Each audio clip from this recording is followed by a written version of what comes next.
warahmatullahi wabarakatuh. Salam guru penggerak. Perkenalkan, nama saya Gati Widiawati, JGP Angkatan 11 Kota Surakarta. Dan di video kali ini, saya ingin menunjukkan video aksi nyata saya dalam memberikan diseminasi tentang budaya positif di lingkungan sekolah saya, yaitu SDN Karangasem 3 Surakarta.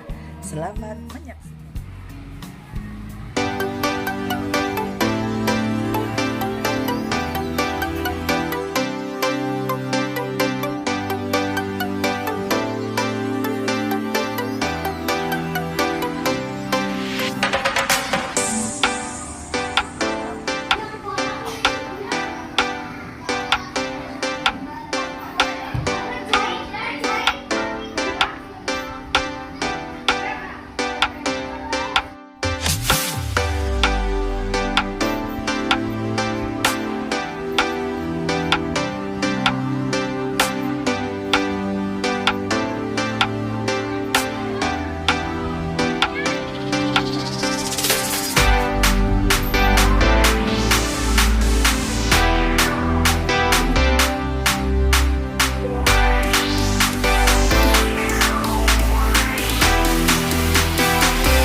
Salam sejahtera untuk kita semua. Yang terhormat Bapak Kepala Sekolah SD Karangasem, yang terhormat Bapak Ibu Guru SD Karangasem 3, yang kami hormati tamu undangan.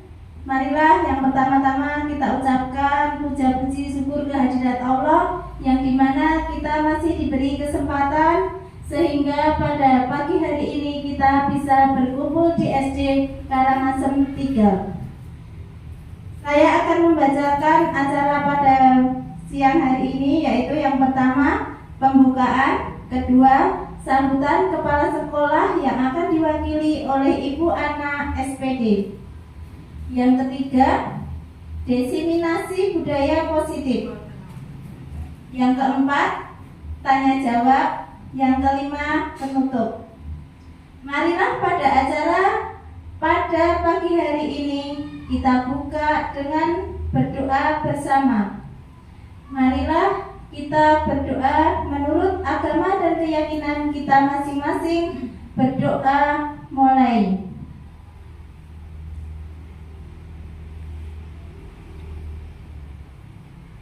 Berdoa selesai. Acara yang kedua adalah sambutan dari Kepala Sekolah Ibu Ana SPD.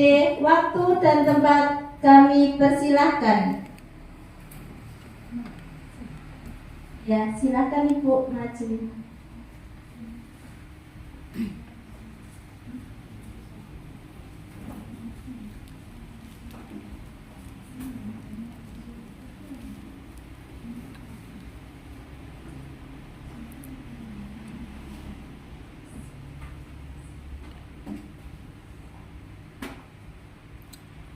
Assalamualaikum warahmatullahi wabarakatuh. Ucapkan pertama kali selamat siang pada Bapak Ibu semua peserta diseminasi. Yang terhormat Bapak Ibu Guru SD Karangasem 3 dan juga Bapak Ibu yang hadir dalam undangan saat ini. Pertama-tama marilah kita panjatkan puji dan syukur kehadirat Tuhan Yang Maha Esa, bahwa pada siang hari ini kita diperkenankan berkumpul di ruangan kelas 5 SD Karangasem 3 ini dalam keadaan sehat. Semua karena berkat karunia-Nya sehingga kita dapat melaksanakan kegiatan ini dalam rangka kegiatan diseminasi dari Ibu Gati dan Ibu Indra dengan judul Budaya Positif. Di sini saya selaku kepala sekolah mendukung adanya kegiatan diseminasi ini. Semoga kegiatan ini terus berlanjut, dan juga doa kami dari pihak sekolah, semoga Bu Gati dan Bu Indra dapat menyelesaikan tugas ini sampai akhir. Dan akhirnya kegiatan ini bukan berarti untuk kegiatan secara pribadi, namun kegiatan diseminasi ini muara akhirnya nanti semoga Bu Gati dan Bu Indra segera bisa meraih apa yang dicita-citakan. Yang namanya calon guru penggerak itu nanti akhirnya saya doakan segera menjadi calon kepala sekolah yang nantinya akan mempunyai anak buah yang Bapak Ibu guru siapkan. Dan untuk itu saya sangat mendukung sekali dengan kegiatan ini. Semoga kegiatan ini nanti segera berlanjut untuk segera disusul Bapak Ibu guru muda yang lainnya. Saya kira sambutan dari saya selaku Kepala Sekolah SD Karangasem 3 saya akhiri sampai di sini. Mungkin banyak kata-kata yang saya sampaikan, mungkin banyak sambutan saya yang kurang berkenan di hati Bapak Ibu sekalian. Saya hanya minta maaf yang sebesar-besarnya. Dan akhirnya, wassalamualaikum warahmatullahi wabarakatuh. Waktu saya kembalikan kepada pembawa acara. Terima kasih. Terima kasih Bu Ana. Acara yang ketiga yaitu paparan dari Bu Gati Widayatwati SPD, yaitu diseminasi budaya positif. Waktu dan tempat kami persilahkan.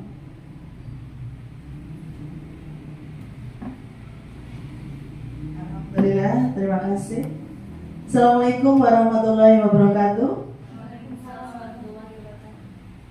Selamat siang, salam sejahtera untuk kita semua.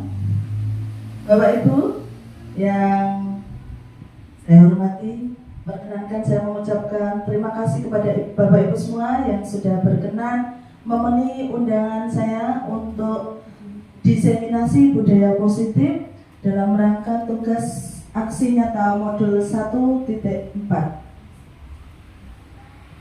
Bapak, kesempatan kali ini. Namun sebelumnya Bapak Ibu, perkenankan saya menyampaikan ice breaking ya Bapak Ibu, biar Bapak Ibu guru semua lebih semangat, lebih tidak ngantuk begitu ya Bapak Ibu, mohon maaf. Ini ada ice breaking tebak warna Bapak Ibu. Sebut warna, bukan tulisannya, warnanya aja Bapak Ibu. Merah, oke siap. Nah, merah dibaca merah. Ayo tes konsentrasi. Level mudah terlebih dahulu Bapak Ibu, siap? Mulai. Ya, yang kencang Bapak Ibu, mulai suaranya dia. Putih, biru, kuning, pink, kuning, hijau. Level sedang, siap? Iya, mulai. Putih, biru, hijau, pink, kuning, hijau, merah, biru, pink. Ya, berikutnya level sulit. Monggo, are you ready? Mulai. Merah, kuning, hijau, pink, putih, merah,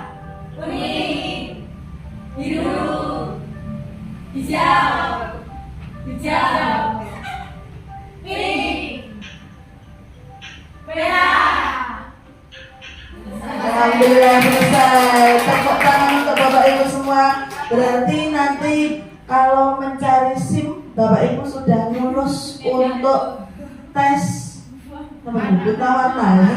Alhamdulillah Bapak Ibu semua normal ya, tidak ada kelainan, bisa menebak warna dengan baik karena konsentrasi. Terima kasih ya.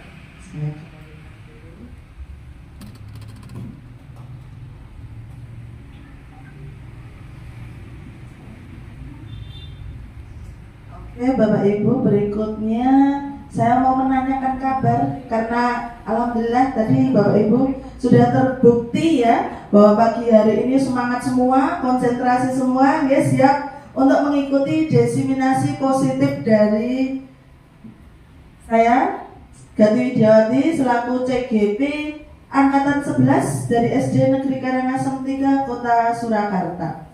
Nanti jika saya menanyakan kabar Bapak Ibu, mohon dijawab ya, dengan sehat jasmani, sehat rohani, sehat jasmani, sehat ekonomi. Ngaten ya Bapak Ibu. Saya tanya kabar terlebih dahulu. Selamat siang Bapak Ibu. Selamat siang. Apa kabar Bapak Ibu semua? Sehat rohani, sehat jasmani, sehat ekonomi. Alhamdulillah sehat semua, nggih. Sehat semuanya, sehat rohaninya, sehat jasmaninya, dan juga sehat ekonominya. Alhamdulillah. Berikutnya Bapak Ibu untuk rencana tindakan yang kemarin saya susun sebelum melaksanakan kegiatan pada hari ini, yaitu diseminasi positif. Yang pertama tentang latar belakang.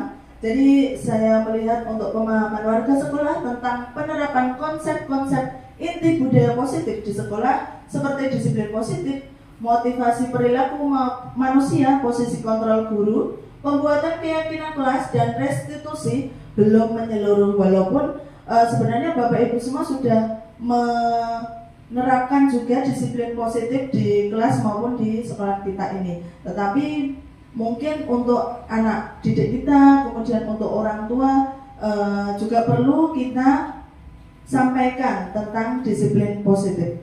Berikutnya Bapak Ibu tentang tujuan tindakan. Yang pertama adalah untuk meningkatkan pengetahuan dan pemahaman tentang inti budaya positif. Kemudian tujuan yang kedua ialah membentuk motivasi intrinsik kepada murid dengan pembuatan keyakinan kelas. Kemudian tolak ukurnya terlaksananya diseminasi konsep inti budaya positif di sekolah, yaitu pada hari ini. Kemudian terbentuknya keyakinan kelas yang dibuat bersama antar wali kelas dengan murid.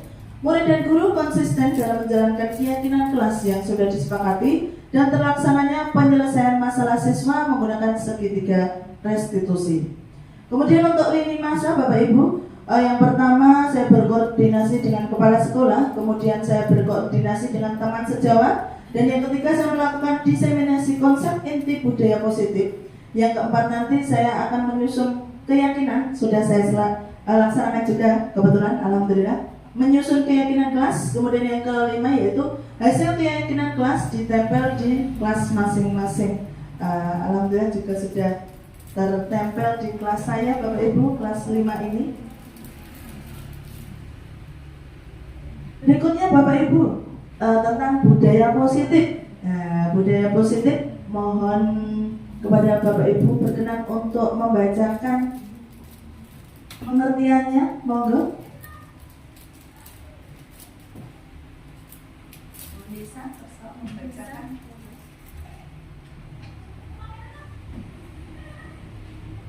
Budaya positif adalah nilai-nilai keyakinan-keyakinan dan kebiasaan-kebiasaan di sekolah yang berpihak pada murid agar murid dapat berkembang menjadi pribadi yang kritis, penuh hormat, dan bertanggung jawab.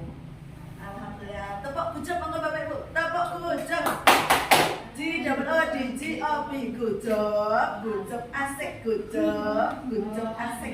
Terima kasih Bu Nisa sudah berkenan untuk membacakan pengertian dari budaya positif, yaitu nilai-nilai keyakinan-keyakinan dan kebiasaan-kebiasaan di sekolah yang berpihak kepada murid dapat berkembang menjadi pribadi yang kritis, agar murid dapat berkembang menjadi pribadi yang kritis, penuh hormat dan bertanggung jawab. Terima kasih Bu Nisa.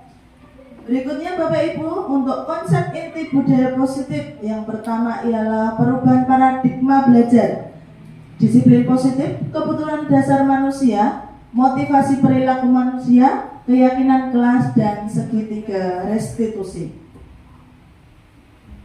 Kemudian untuk pembelajaran dengan paradigma baru Bapak Ibu. Ini pembelajaran dengan paradigma baru dirancang berdasarkan prinsip pembelajaran berdiferensiasi, sehingga peserta murid belajar sesuai, peserta didik atau murid belajar sesuai dengan kebutuhannya berdasarkan tahap perkembangan yang sesuai dengan teori psikologi modern untuk mewujudkan profil pelajar Pancasila. Bapak Ibu kalau setiap pagi itu biasanya melakukan itu atau menyanyikan lagu profil pelajar Pancasila dengan anak-anak mohon berkenan untuk menyanyikan kita bersama-sama profil pelajar Pancasila.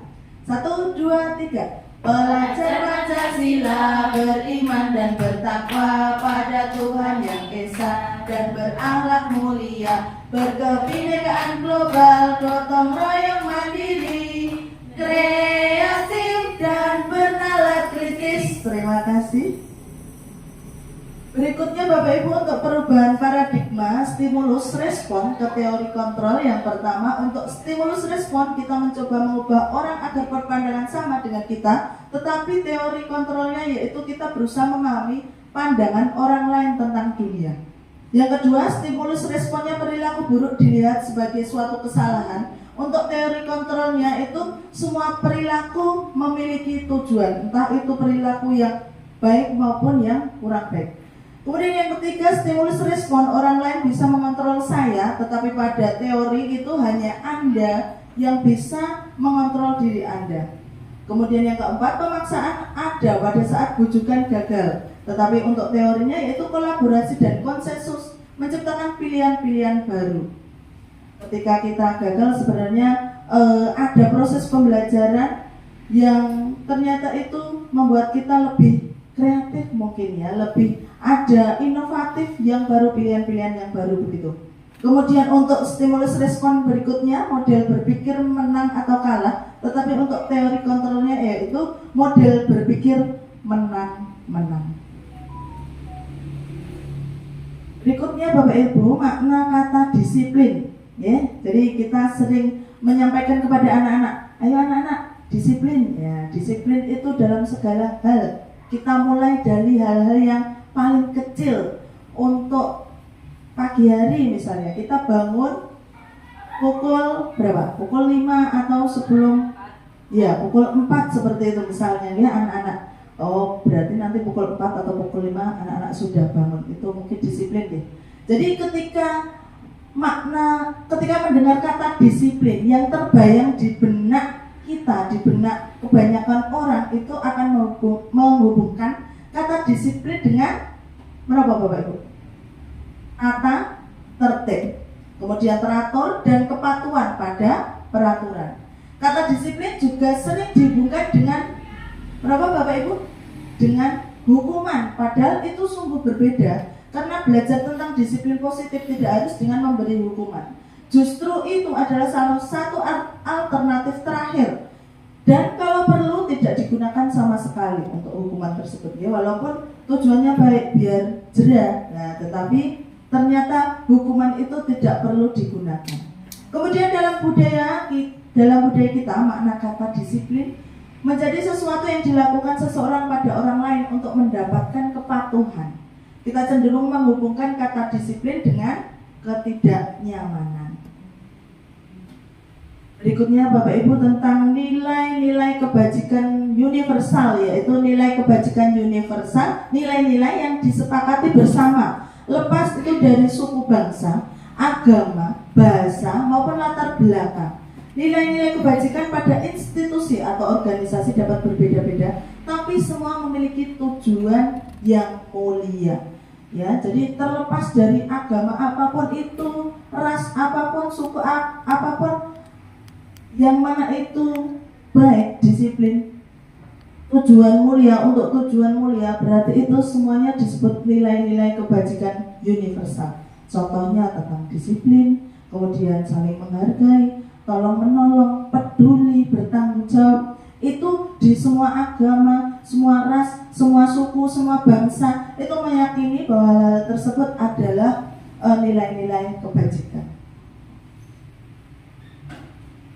Berikutnya Bapak Ibu, untuk motivasi perilaku. Jadi kita semua manusia pasti mempunyai motivasi untuk melakukan sesuatu. Yang pertama, untuk menghindari ketidaknyamanan atau hukuman.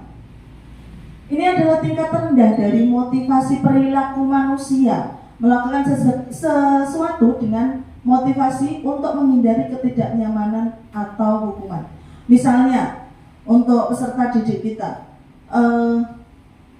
agar tidak kena hukuman memakai seragam lengkap waktu upacara. Karena ketika tidak memakai seragam lengkap ada hukuman. Lah, berarti itu motivasinya hanya karena untuk menghindari ketidaknyamanan atau hukuman. Belum muncul dari dalam diri sendiri. Kemudian motivasi perilaku yang kedua, yaitu untuk mendapatkan imbalan atau penghargaan orang lain. Di sini orang berperilaku untuk mendapatkan imbalan atau penghargaan dari orang lain. Jadi mungkin peserta didik kita ya,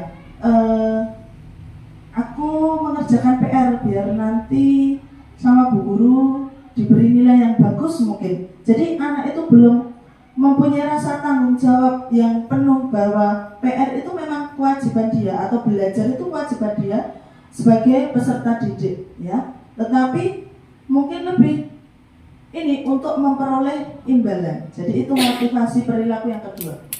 Dan berikutnya ada motivasi untuk menjadi orang yang mereka inginkan dan menghargai diri sendiri dengan nilai-nilai yang mereka percaya. Nah, mereka melakukan sesuatu karena nilai-nilai yang mereka yakini dan hargai. Inilah motivasi yang sebenarnya perlu kita tanamkan kepada peserta didik kita. Ketika anak-anak sudah meyakini tentang nilai-nilai kebajikan, nilai-nilai disiplin positif yang memang perlu dilaksanakan. Nah, kalau sudah timbul motivasi itu dalam diri sendiri, maka kita yakin semuanya akan bisa berjalan dengan damai, aman, tentram, tidak ada perselisihan. Itu untuk motivasi perilaku. Kemudian Bapak Ibu, ini motivasi internal tadi ya. Menurut Ki Hajar Dewantara, merdeka itu artinya tidak hanya terlepas dari perintah, akan tetapi juga cakap buat memerintah diri sendiri. Seperti pada peserta didik kita harus menanamkan tanggung jawab agar mereka itu belajar itu tidak disuruh-suruh, tetapi mereka merasa belajar itu memang kewajibannya, tanggung jawabnya harus dilaksanakan. Kemudian seperti itu. Motivasi internal menciptakan disiplin positif dan sikap merdeka. Seperti hari ini 17 Agustus 2024 ya Bapak Ibu, kita semua sudah melaksanakan upacara tadi dalam memperingati hari ulang tahun ke-79 Republik Indonesia. Merdeka Bapak Ibu. Merdeka. Merdeka. Terima kasih, masih semangat ya. Berikutnya Bapak Ibu, untuk kebutuhan dasar manusia. Jadi kalau tadi motivasi, yang berikutnya ada kebutuhan dasar manusia. Itu yang pertama tentu saja untuk bertahan hidup. Jadi ketika mungkin di kelas Bapak Ibu ada peserta didik yang kok meminta makanan kepada temannya, nah mungkin memang dari rumah belum sarapan, memang ada rasa lapar, perutnya harus diisi. Nah itu berarti bertahan hidup, kebutuhan dasar manusia untuk bertahan hidup. Kemudian juga ada kebutuhan dasar manusia itu cinta dan kasih sayang. Mungkin ada beberapa peserta didik Bapak Ibu yang seperti suka caper, suka membuat tingkah-tingkah yang sebenarnya kurang perlu. Nah itu mungkin mereka ini dalam rangka memenuhi kebutuhan dasar, yaitu untuk cinta dan kasih sayang.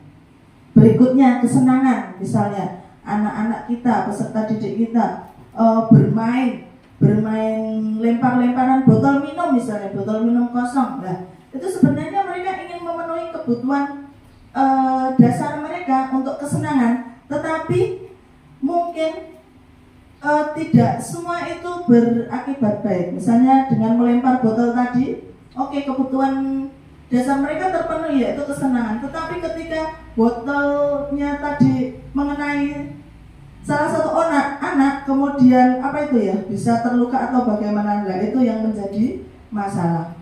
Kemudian kebebasan Bapak Ibu, mungkin anak-anak nih ketika belajar di kelas itu merasa jenuh, pengennya di luar, pengennya apa, lihat keluar, lah itu berarti mereka sedang memenuhi kebutuhan dasarnya yaitu kebebasan dan penguasaan. Ketika anak-anak atau peserta didik kita misalnya sudah selesai mengerjakan tugas, mereka itu kadang cenderung jahil atau mengganggu temannya. Seperti itu tidak nih Bapak Ibu? Ya, itu sudah selesai, kemudian tidak belajar untuk berikutnya, tetapi malah mengganggu temannya. Nah itu mungkin salah satu bentuk untuk memenuhi kebutuhan dasar berupa penguasaan, biar itu, oh kamu udah bisa toh, kamu pinter ya, biar ada pengakuan dari teman-temannya seperti itu, biar temannya itu tahu kalau dia itu bisa. Itu Bapak Ibu untuk kebutuhan dasar. Nah berikutnya Bapak Ibu tentang keyakinan kelas. Keyakinan kelas. Mengapa tidak peraturan saja? Mengapa harus keyakinan kelas? Bagaimana Bapak Ibu? Sebelum menjadi peraturan itu kita bersepakat dulu, kita bertanya sama anak-anak keyakinan kelas yang pas untuk kita itu apa gitu. Jadi bukan peraturan. Kalau peraturan ini biasanya yang membuat sekolah atau bapak ibu guru langsung anak-anak harus ini gitu. Tapi pada kurikulum merdeka kita tidak boleh langsung peraturan kelas kita, nah seperti itu tidak bisa. Jadi kita ganti atau sekarang ganti keyakinan kelas dulu, terus kita berdiskusi dengan anak-anak, terus kita keyakinan sudah yakin, terus ditanya anak-anak merasa keberatan tidak atau merasa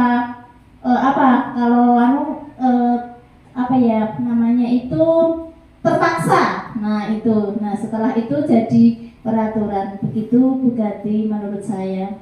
Monggo tepuk salut dulu Bapak Ibu. Tepuk salut. Salut. Salut. Salut. Terima kasih tepuknya.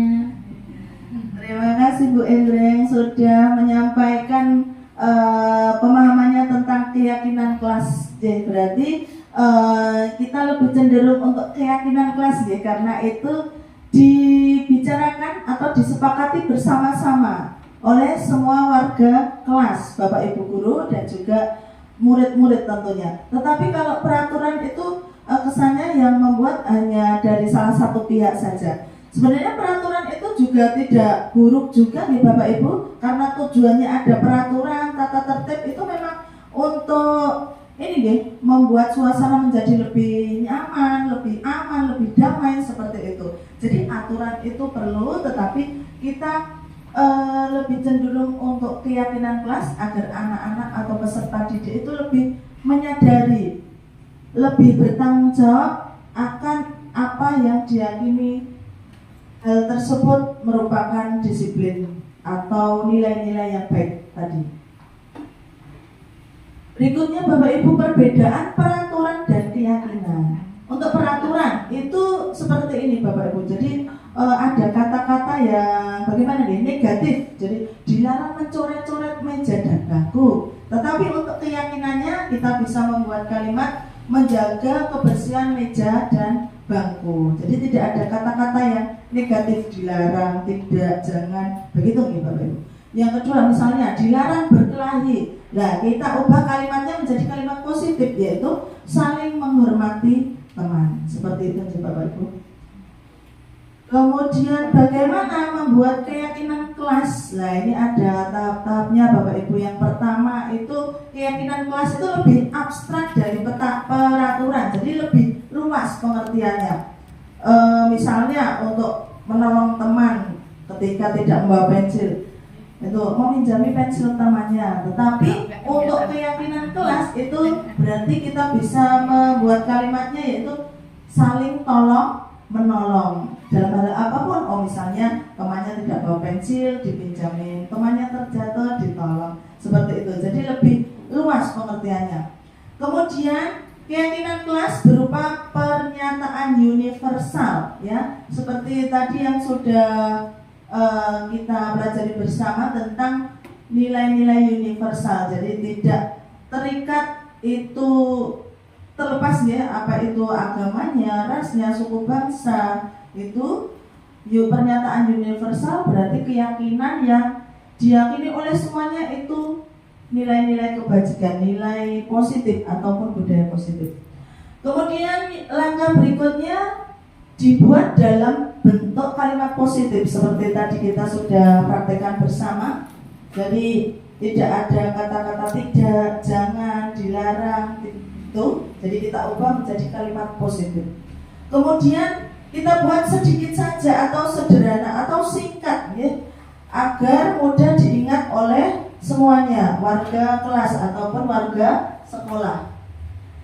Berikutnya disesuaikan dengan kondisi sekolah dan kondisi kelas yang memungkinkan ya, Bapak Ibu. Jadi kita buat keyakinan kelasnya itu sesuai dengan kondisi kelas.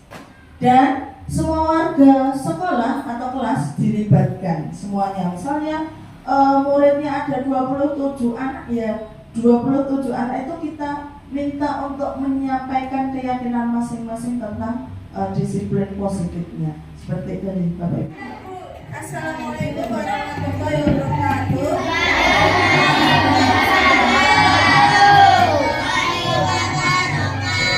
Anak-anak apa kabar hari ini? Baik ya, sehat semua. Oke, untuk mengawali kegiatan kita di pagi hari ini, kita berdoa dulu ya. Bismillahirrahmanirrahim.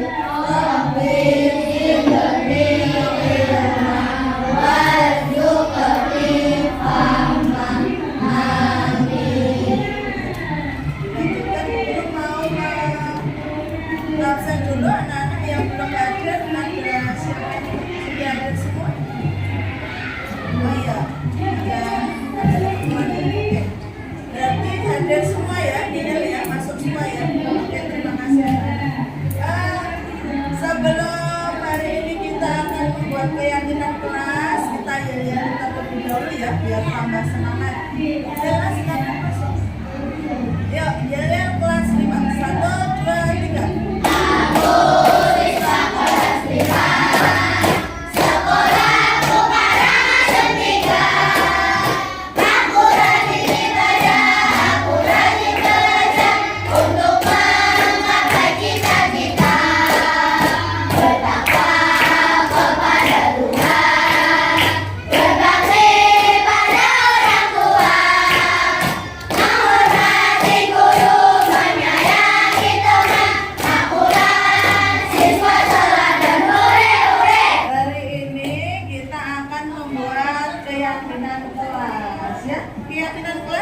Yang anak-anak ketahui apa kira-kira? Kepercayaan kelas, percaya diri, ya apalagi, ya kok perlu keyakinan kelas ya untuk apa? Untuk menanamkan disiplin positif pada anak-anak. Waktu itu di depan juga sudah guru pernah tempel ya, ada tata tertib sekolah begitu ya. Datang ke sekolah tepat waktu ya, sebelum pukul 7 seperti itu kan, tata tertib ada. Kenapa kok perlu ada tata tertib? Kira-kira bagaimana kan? Supaya disiplin. Iya, agar disiplin, agar tertib, agar apa lagi? Tenang, kelasnya tenang, apa lagi? Agar iya pinter, agar damai, tentram, aman, nyaman, tidak ada perselisihan. Maka dari itu diadakan atau dibuatlah tata tertib. Ya, Kalau tata tertib itu biasanya yang membuat sekolahan ya Bapak atau Ibu guru. Tidak berdasarkan anak-anak sendiri ya, tidak sesuai, mungkin tidak sesuai keinginan anak-anak. Nah, itu tata tertib memang dibuat agar semuanya bisa berjalan dengan baik, agar semuanya bisa apa itu damai, nyaman, aman, tentram seperti itu. Lah, sekarang untuk melaksanakan tata tertib tersebut, ya tata tertib itu kan juga disiplin positif ya. Nah, anak-anak perlu kesadaran dari dalam diri sendiri. Nanti kalau sudah timbul kesadaran dari dalam diri sendiri, anak-anak untuk melaksanakan tata tertib, melaksanakan peraturan, melaksanakan apa yang akan kita buat nanti, keyakinan, itu tidak akan merasa terpaksa, tetapi sadar dari dalam diri sendiri untuk melakukan apa anak-anak disiplin positif, hal-hal yang baik. Kemudian kalau tadi tata tertib sudah, fungsinya untuk apa sudah. Sekarang tentang disiplin anak-anak, siapa tahu disiplin itu apa sih? Disiplin. Iya, disiplin bisa contohnya datang tepat waktu, apa lagi? Sopan, mengerjakan tugas. Apa? Memakai seragam lengkap, baju lengkap, apa lagi?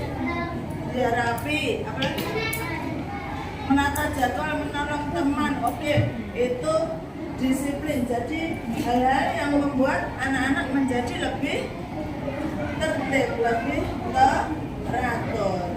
Kemudian disiplin positif itu kalau positif tentu saja adalah hal-hal yang baik, ya hal-hal yang baik. Anak-anak tentunya mempunyai suatu gagasan ya atau pemikiran hal-hal yang baik. Menurut anak-anak itu apa saja? Tentu saja anak-anak mempunyai itu. Pasti setiap anak mempunyai pemikiran. Oh, menurut saya kelas saya itu lebih baik kalau seperti ini, murid-muridnya seperti ini ya. Mungkin bapak ibu gurunya dalam memberikan pelajaran seperti ini. Itu mungkin anak-anak mempunyai keyakinan atau keinginan sendiri-sendiri masing-masing ya. Nah, nanti dalam membuat keyakinan kelas itu anak-anak silakan menulis satu hal yang menurut kalian itu hal yang baik dan perlu diterapkan di kelas ini ya. Jadi itu tentang hal-hal yang baik semuanya aja ya. Misalnya tadi peduli, disiplin, bertanggung jawab, ya toh? Apalagi mandiri, menolong ya, menghormati, apalagi semua hal-hal yang baik ya. Silakan nanti dituliskan di dalam kertas, di kertas ini ya. Setiap anak menuliskan satu keyakinan positif, satu disiplin positif ya, keyakinan menurut kalian itu hal baik yang bisa dilaksanakan di kelas ini. Silakan dituliskan di sini, kemudian nanti ditempel di depan ya, semuanya menempel di depan. Terus ini pakai surat ya, ini Bu Guru bagikan ya. Oke, nanti di apa ya punya sebelum menulisnya secara vertikal gini ya, secara horizontal gini ya, bukan gini ya. Nah, biar lebih jelas, biar lebih apa ya, leluasa. Satu aja tentang disiplin positif yang bisa kalian apa ya, yakini bahwa itu hal yang baik, hal yang perlu dilaksanakan. Apa? Satu aja ya, ya satu aja yang menurut kalian paling inginkan dilaksanakan di kelas ini. Silakan horizontal ya, biar lebih lebar.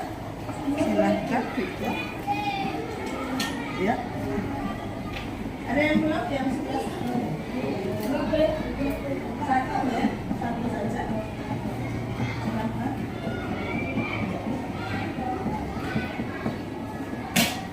Ditulis satu saja. Ada yang sudah selesai menuliskan?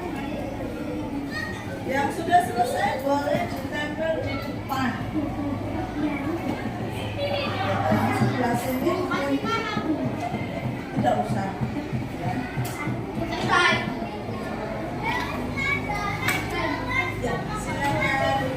Nggak usah apa-apa. Ini pasien sholat ini.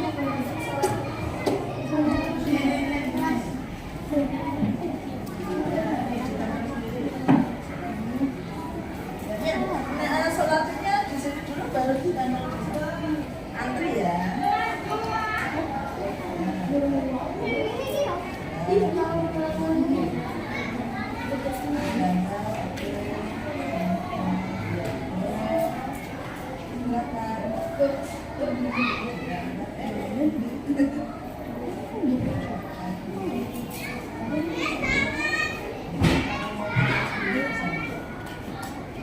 Silakan yang sudah selesai dibantu.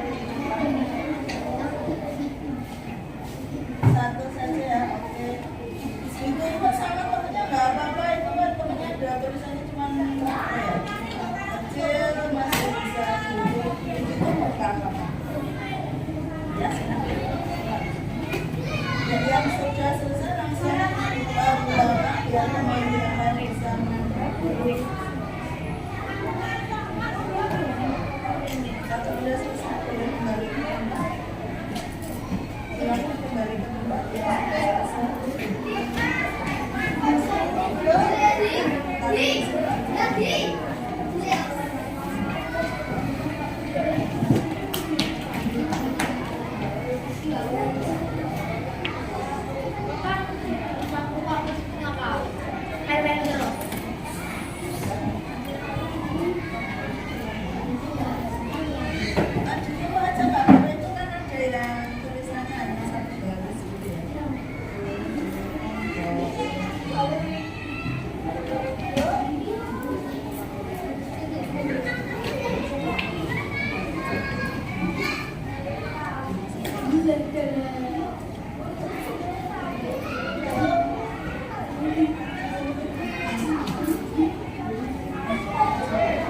yang sudah menanyakan boleh yang sudah selesai boleh kembali ke tempat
Ya.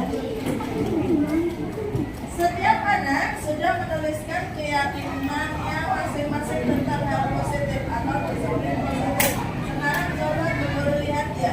Ini menginginkan kelas nyaman dan gampang diatur. Nyaman dan gampang diatur berarti kira-kira apa? Kita ubah menjadi kalimat yang umum, yang lebih singkat dan umum. Kira-kira apa? Disiplin, oke, boleh ya. Ya. Kelas yang nyaman dan gampang diatur berarti apa Nana? Kita singkat. Ya. Disiplin. Terus tadi disiplin ya, nanti kita rapikan dulu. Berarti disiplin ya. Kemudian tidak mengganggu teman. Tidak mengganggu teman. Kita buat kalimatnya menjadi kalimat positif. Tidak ada kata-kata tidak. Kalau iya benar, saling menghargai. Saling menghargai. Ada lagi ya ini. Mau kelas ini tenang, damai, sama ya seperti ini tadi ya. sama kita ambil ini tadi sama ya, selalu datang tepat waktu. Kira-kira sama seperti disiplin atau tidak? Sama ya, datang tepat waktu berarti ya disiplin sesuai peraturan ya. Kemudian saya ingin kelas rapi dan nyaman. Menjaga kebersihan. Iya, boleh menjaga kebersihan.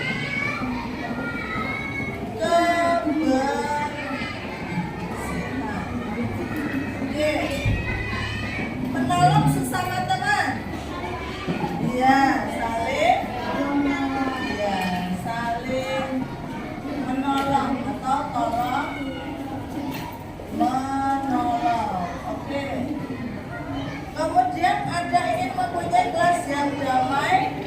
Berarti apa? Damai, aman itu apa? Bisa ditambahkan di sini disiplin dan apa? Sesuai aturan itu namanya. Dan tertib bisa ya. Disiplin dan tertib. Ya, tidak saling berebut ya. Apa itu? Damai, tentram ya. Kemudian saya ingin kelas disiplin dan saling tolong menolong. Sudah ada ya, disiplin, tolong menolong sudah. Kemudian percaya diri, ada percaya diri. Percaya diri, setiap anak percaya diri, ya. Berarti di situ ada saling menghargai tidak? Ya, semuanya percaya diri, aktif, mengungkapkan pendapatnya, tidak malu-malu waktu presentasi, itu percaya diri ya. Berarti di sini bisa masuk ke saling menghargai. Ya, silakan. Ya, langsung ke tempat duduk ya. Kemudian di sini ada saya ingin kelas disiplin lagi, ada menjaga ketenangan, tertib ya, disiplin, tertib. Atau ini dijadikan dua ada ya, disiplin dan tertib gitu ya, nanti ya. Kemudian saya ingin kelas 5 tertib, betul, bertanggung jawab terhadap kelas. Bertanggung jawab terhadap kelas bisa apa tadi? Menjaga kebersihan boleh ya. Kalau kelasnya kotor, tidak rapi, dibersihkan. Tidak, boleh ya. Terus ini berangkat sebelum pukul 7. Semua siswa tidak membuli. Berarti apa? Saling menghargai. Oke, boleh. Kemudian tidak datang terlambat. Boleh tadi ya. Datang tepat waktu berarti disiplin, tertib, saling menghargai. Kemudian saling tolong menolong, menjaga kebersihan. Ini gugur, ini jadikan sendiri ya. Yang pertama tadi disiplin, kemudian yang kedua tertib, yang ketiga saling menghargai, yang keempat menjaga kebersihan, yang kelima saling tolong menolong. Ini setelah kita apa ya, sederhanakan bersama-sama dari 27 anak itu tadi ada yang sama ya, kemudian kita buat menjadi seperti ini. Ini adalah apa anak-anak? Keyakinan kelas 5. Berarti sudah selesai ya. Nah, kalau ini tadi merupakan keyakinan dari anak-anak sendiri ya. Ini tadi ada yang sama, kita ambil ya. Sudah terbentuk ya keyakinan kelas 5. Ada setelah kita sarikan bersama-sama. Tadi ada yang pertama apa anak-anak? Disiplin. Kemudian tertib. Kemudian menjaga kebersihan. Yang keempat saling menghargai. Kemudian yang kelima semoga kita semua bisa melaksanakannya secara konsisten di kelas 5 ini. Amin ya rabbal alamin. Nah, dengan keyakinan kelas itu berarti anak-anak melaksanakannya itu dengan kesadaran diri sendiri, jadi lebih bertanggung jawab. Ini ada contoh keyakinan kelas, hasil keyakinan kelas 5 nih Bapak Ibu. Yang pertama ada bertanggung jawab, kemudian bersikap jujur, bersikap tenang saat pelajaran, bersikap sopan, menghormati guru, saling tolong-menolong, hidup rukun dengan teman. Untuk keyakinan kelas ini kira-kira kita membuat sendiri atau kita bisa membeli ya Bapak Ibu? Ini kalau di itu mungkin di tempat fotokopi atau di mana ya Bu? Mungkin di Shopee juga ada, itu ada apa itu? Form, poster tentang keyakinan kelas, itu macam-macam bentuknya, bagus-bagus gitu, lucu-lucu ya. Sepertinya pengen beli aja lah gitu, lebih simpel. Tetapi alangkah lebih baiknya kalau hasil keyakinan kelas itu kita buat sendiri bersama peserta didik kita gitu. Bahkan itu akan berusaha sebaik-baiknya untuk menjalankan keyakinan kelas tersebut gitu ya Bapak Ibu. Jadi sepakat ya untuk dibuat sendiri bersama peserta didiknya, buatan beli ya Bapak Ibu gitu. Ya.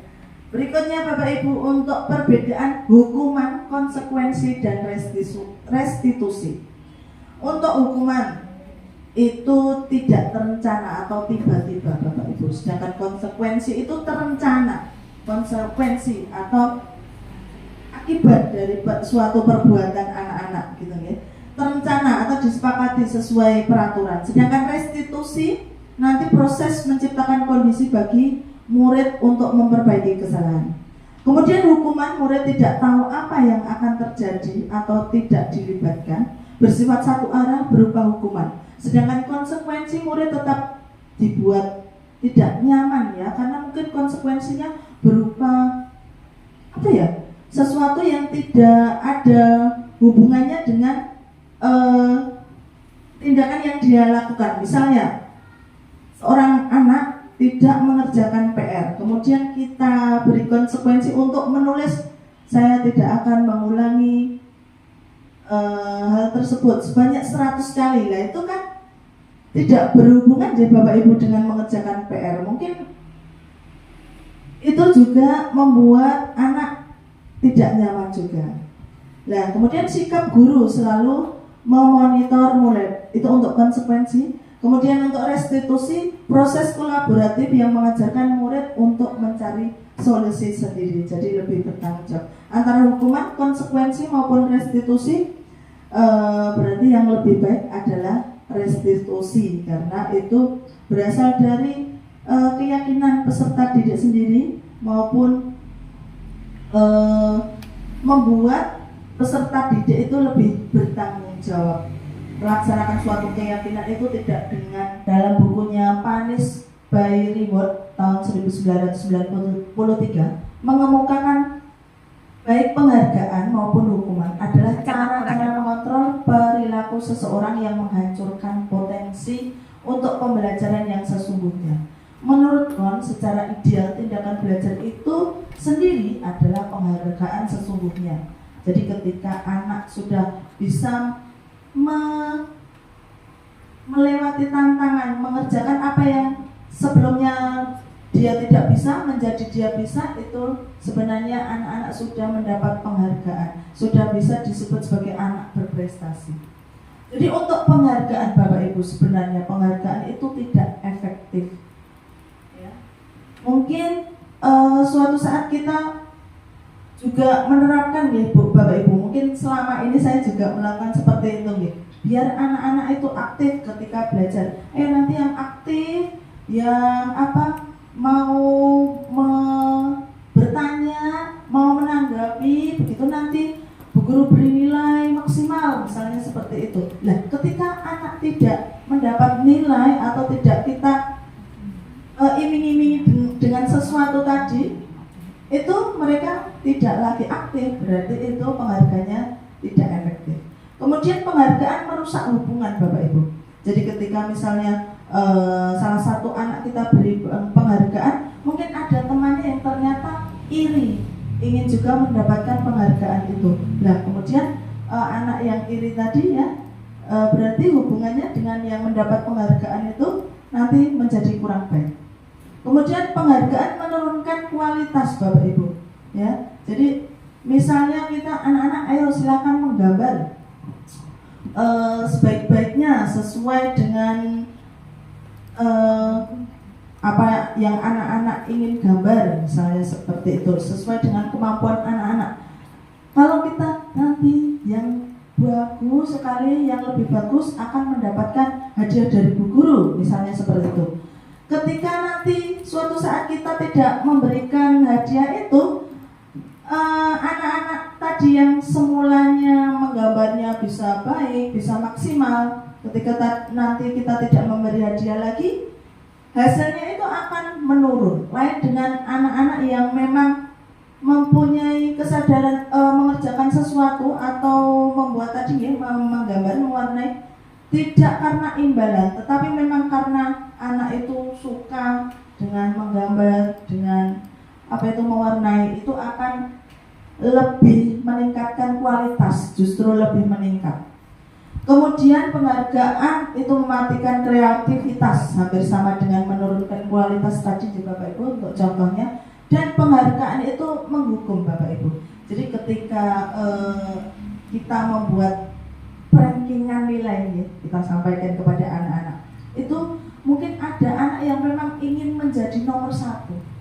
Ketika anak tersebut tidak, loh ternyata kok aku nomor 2, tidak nomor 1.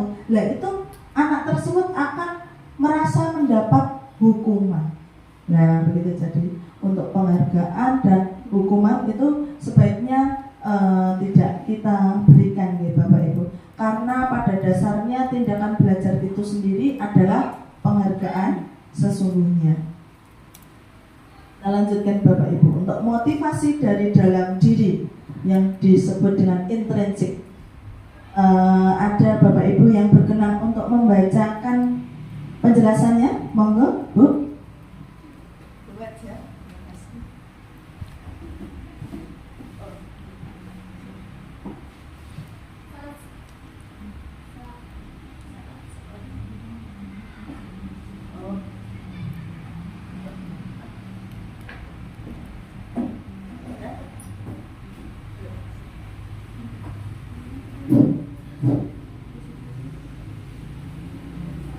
Saat seorang anak belajar untuk pertama kali menggabungkan huruf-huruf dan kata-kata serta menyadari bahwa ia dapat membaca, timbul pijar di mata dan seluruh senyuman di wajahnya. Anak tersebut begitu gembira bahwa telah mempelajari dan menguasai suatu keterampilan baru. Kesadaran akan kemampuannya bahwa dia sudah dapat membaca sesungguhnya sudah merupakan sebuah penghargaan.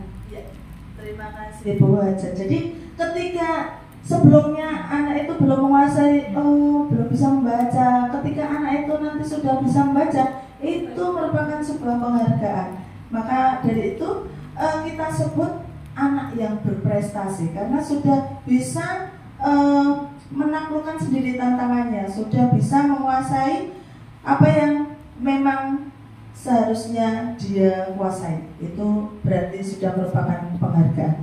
Bapak Ibu, sepertinya sudah agak menurun semangatnya. Bagaimana kalau kita ice breaking dulu? Monggo berdiri. Nah, biar tidak kaku badannya ya. Kita tangan diputar-putar ya Bapak Ibu ya. Monggo. 1, 2, 3.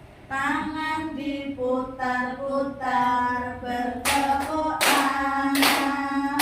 Tangan diputar. Penerapan restitusi yang sudah saya lakukan Bapak Ibu, ini untuk yang restitusinya,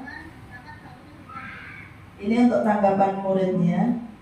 Nah, ini waktu itu si Okto ini beberapa hari itu datang terlambat. Setelah saya tanyai, ternyata datang terlambatnya karena bangun kesiangan. Lah, kenapa bangun kesiangan? Anak tersebut bermain HP,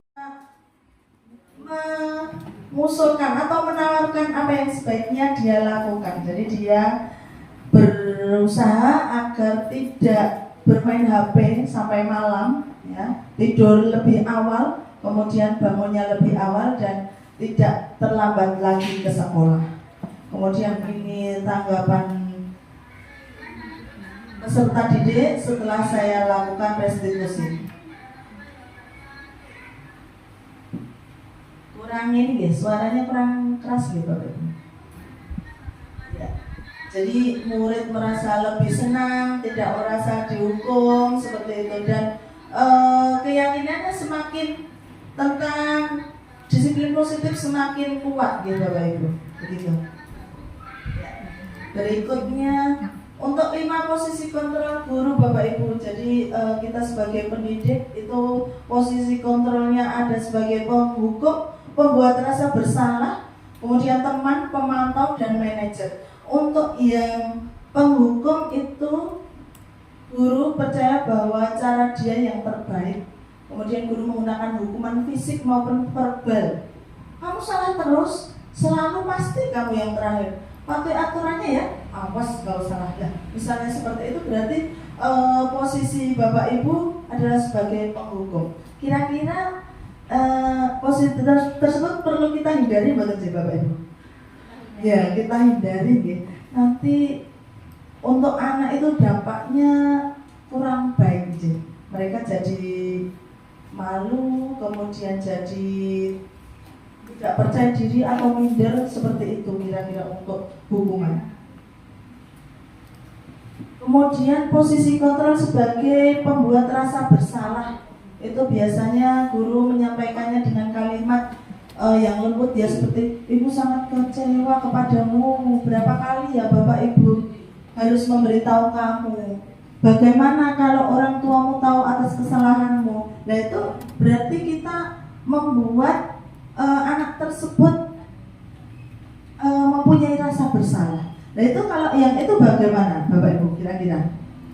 Kalau seperti itu nanti berarti peserta didik kita menjadi sedih. Oh iya ya, ternyata aku tuh sumber dari masalahnya ya. Oh iya ya, aku mengecewakan Bapak Ibu guru ya. Seperti itu. Jadi sepertinya juga untuk membuat rasa bersalah ini perlu kita hindari ya Bapak Ibu. Karena tujuan kita membuat peserta didik itu belajar di sekolah itu senang, nyaman, aman, betah di sekolah, seperti itu Bapak Ibu. Kemudian untuk posisi kontrol sebagai teman, nah itu biasanya Bapak Ibu guru menggunakan kalimat yang positif dan jenaka, seperti ayo belajar demi Bapak, ya sudah kali ini tidak apa-apa Ibu maafkan, dan bantu bereskan ya, seperti itu. Jadi seolah-olah kita memposisikan diri sebagai teman gitu, jadi anak-anak tidak sungkan atau bagaimana ya. Kemudian untuk posisi kontrol sebagai pemantau, yaitu mengingatkan konsekuensi saat terjadi pelanggaran, seperti peraturannya apa yang telah kamu lakukan, konsekuensinya apa lah itu. Jadi ini juga paling tinggi ya, belum paling tinggi Bapak Ibu. Ini yang paling tinggi untuk posisi kontrolnya adalah manajer. Menggunakan restitusi untuk mengajak murid menganalisis keadaan untuk memperbaiki kesalahan dengan kalimat seperti apa yang kita yakini, apa rencana kamu untuk memperbaiki ini. Itu adalah posisi kontrol paling tinggi, yaitu sebagai manajer. Bapak Ibu, untuk disiplin positif yang lainnya alhamdulillah sudah saya terapkan, seperti 5S, salam, senyum dulu ya, senyum, salam, sapa, sopan, dan santun. Alhamdulillah sudah. Kemudian di dalam kelas anak-anak selalu berdoa ketika mengawali pembelajaran dan juga mengakhiri pembelajaran. Kemudian ada lagi saya terapkan hafalan surat-surat pendek. Kemudian juga ada literasi numerasi. Kemudian sholat berjamaah.